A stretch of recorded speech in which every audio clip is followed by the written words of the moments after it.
One વિભાગના class 1 અધિકારીએ કરી આત્મહત્યા। કોઈ અગમ્ય કારણોસર નાયબ વન સંરક્ષણ અધિકારી તરીકે ફરજ બજાવતા ક્લાસ 1 અધિકારીએ આપઘાત કરી લેતા ચકચાર મચી જવા પામી છે। આત્મહત્યા કરવાનું કોઈ અગમ્ય કારણ હોવાનું જાણવા મળેલું છે। પોતાની સર્વિસ બંદૂક વડે આત્મહત્યા કરી લીધી છે।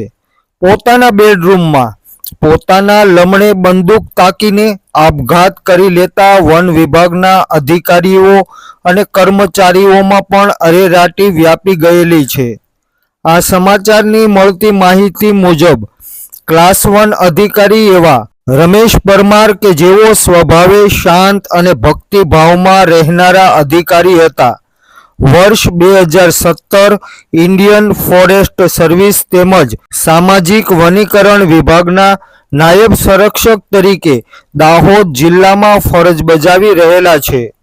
રમેશ પરમારે કોઈ અગમ્ય કારણોસર પોતાના બેડરૂમમાં પોતાના લમણે બંદૂક તાકીને આપઘાત કરી લેતા ખળભળાટ મચી ગયેલો છે। ગઈકાલે તેઓ ખજુરિયા ખાતે ગયેલા હતા। મોડી રાત્રે જમીને દાહોદના ગોદી રોડ નજીક આવેલ અંબિકા સોસાયટીમાં આવેલ પોતાના ઘેરે આવેલા હતા અને ત્યારબાદ વહેલી સવારે અચાનક બંદૂકનો ભડાકો સંભળાતા સ્થાનિક અને પરિવારજનો દોડી આવેલા હતા। પરિવારજનોએ બૂમાબૂમ કરતા આસપાસમાં રહેતા સગા સંબંધીઓ ઘટના સ્થળે દોડી આવેલા હતા। ત્યારબાદ ઘટનાની જાણ દાહોદ એ ડિવિઝન પોલીસને થતાં પોલીસ પણ ઘટના સ્થળે પહોંચી તપાસ હાથ ધરી હતી।